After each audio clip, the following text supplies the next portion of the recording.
Dando sequência agora na parte 2 aí da minha trajetória profissional, é, finalmente consegui me formar na escola técnica. Foram 4 anos bem corridos, porque trabalhava, estudava, e nesse período também entrei para o time de handebol da escola, então tinha treinamentos às terças, quintas, sábados, em algumas viagens ainda no final de semana, então era um período muito corrido, porém muito bem aproveitado também. E então me formei e já iniciei meu primeiro trabalho agora como técnico em estradas. E, e foi um momento bem marcante também, porque eu já tinha um trabalho agora, trabalhava 8 horas por dia, apesar de ganhar muito pouco, a remuneração era um salário mínimo. E, e eu fiquei trabalhando 1 ano nessa atividade e nem imaginava fazer um curso superior. Para mim, até então, aquilo ali tava, tava de bom tamanho. Porém, eu digo que as dificuldades, os, digamos, os desafios da vida, né, nos leva a criar novas perspectivas. Então, eu fiquei ali 1 ano trabalhando e era um trabalho bem chato, porque eu ficava trabalhando na rua, no sol, na poeira, numa condição de trabalho muito ruim, uma empresa muito ruim. Mais uma vez, Deus colocou no meu caminho uma pessoa para me incentivar a mudar. Mas o interessante é que ela não me incentivou com palavras, ela me incentivou com atitudes. Era um engenheiro chamado Ismael, e ele era o oposto de tudo aquilo que eu acreditava que um chefe poderia ser. Ele era grosso, ele era mal educado, ele era uma pessoa de personalidade duvidosa, não comungava muito com os meus valores, enfim. E a partir disso, desse relacionamento com ele, desse relacionamento com a empresa, eu acreditei que eu poderia ir mais longe. Então, eu comecei a me preparar para fazer o vestibular para engenharia civil. E durante o período que eu estava trabalhando nessa empresa, eu trabalhava na região da cidade próximo ao campus universitário. E eu via os ônibus passando, né, com todos os estudantes que iam para a universidade, aqui no caso a Universidade Federal de Goiás. Eu via moças, rapazes, limpos, bonitos, e eu trabalhando no meio da rua, sujo, com sapato sujo, uma bota toda empoeirada. E aquilo, de certa forma, me incomodava muito, porque eu entendia que eu poderia ir mais além daquilo. Então, eu me voltei para os estudos e fiquei 1 ano praticamente me dedicando aos estudos, trabalhando 8 horas por dia e estudando à noite. E nesse período a gente passou por um drama familiar que foi a vinda do meu avô de uma outra cidade para Goiânia para tratar de uma doença que era um câncer. E a gente tinha uma condição de vida ainda bem desafiadora, uma casa muito pequena. E durante todo esse período que ele ficou, cerca de 5 meses, 6 meses, em tratamento, ele ficou na nossa casa. Então a casa bem pequena, ficava cheia de pessoas. Então eu saía cedo, voltava no final do dia, tomava banho e ia estudar. E assim foi até chegar o momento que ele veio a óbito e teve um pouco mais de calmaria. Isso foi 10 de outubro daquele ano. E naquele dia eu já tinha planejado, já tinha me estruturado emocionalmente e até financeiramente para pedir demissão daquele trabalho e focar 100% do meu tempo nos estudos. E assim eu fiz. Chegou no dia 10 de outubro, quando meu avô faleceu. No dia seguinte eu cheguei para esse meu chefe e falei para ele que eu estava me demitindo, que eu não ia ficar mais naquela condição e que a partir da próxima segunda-feira, isso era numa quinta, na próxima segunda-feira eu não iria mais. E aí ele fez algumas chantagens emocionais, achando que iria conseguir me reter, mas eu estava muito bem decidido.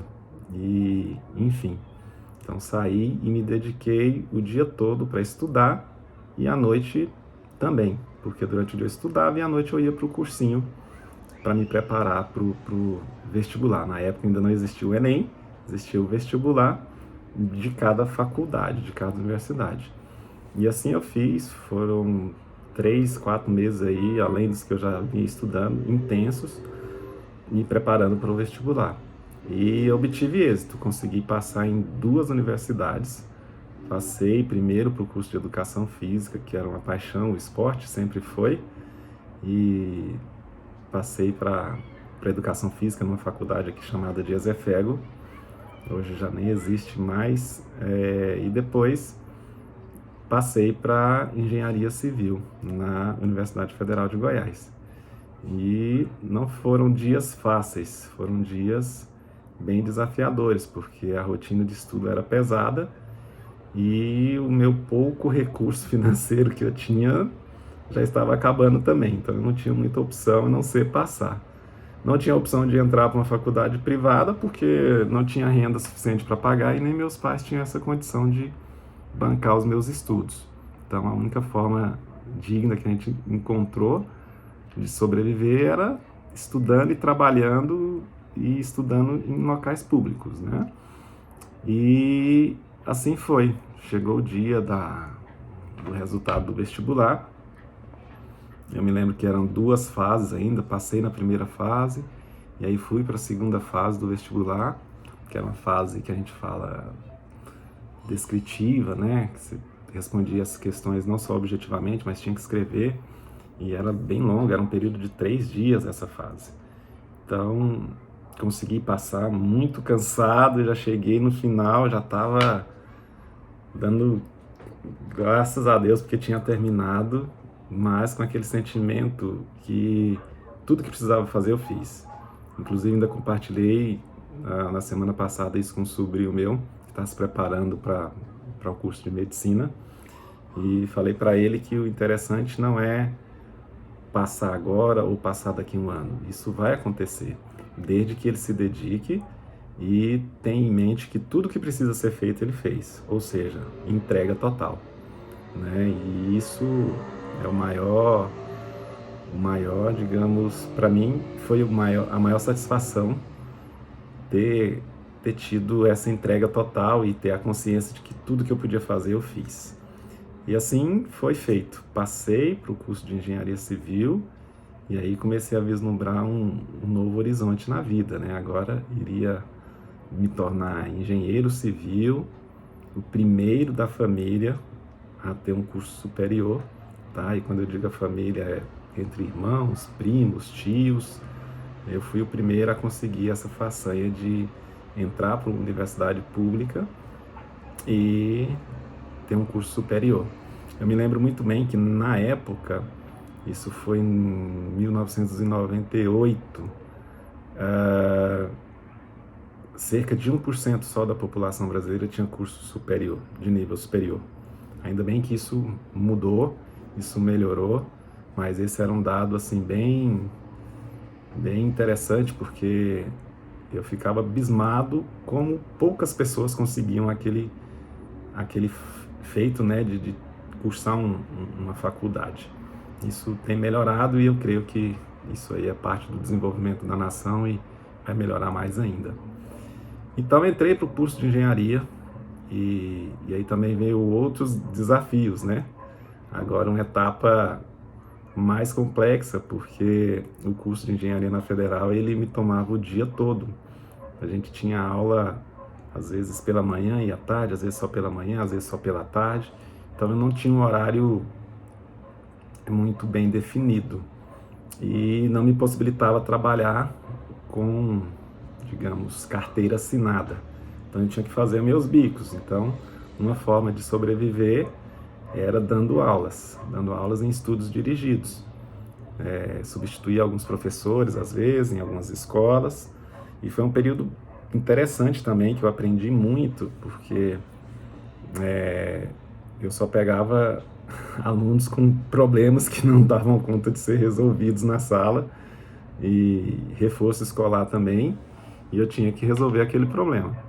E assim foi durante os 5 anos de engenharia, meus pais me ajudando como podiam, né? Me dando moradia, me dando uma condição de ter uma base ali, minha mãe e meu pai sempre apoiando para que eu pudesse concluir o curso.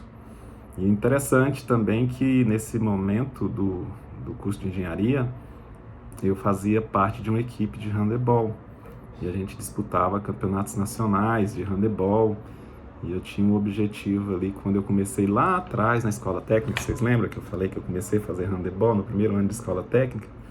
E dei sequência e participava de uma equipe chamada APCE, uma equipe de handebol com um projeto social muito, não só esportivo, mas social também, muito legal. E nesse período eu disputei campeonatos brasileiros, jogos universitários brasileiros. Eu fui muito agraciado de conhecer quase o Brasil inteiro através do handebol, participando de jogos. Conheci muitas pessoas, muitos estados, são poucos os estados que eu não conheço, e principalmente por essa época. E consegui conciliar bem o curso com o handebol até o dia que me formei, porque aí já começa uma trajetória realmente profissional de engenharia. Agora já estava formado, com diploma na mão, pronto para encarar o mercado como engenheiro. E nisso eu tive que abrir mão do handebol, porque o handebol eu conseguia conciliar e agora eu me vi numa situação que eu mudaria para uma outra cidade. Mas isso eu vou contar no próximo vídeo para vocês.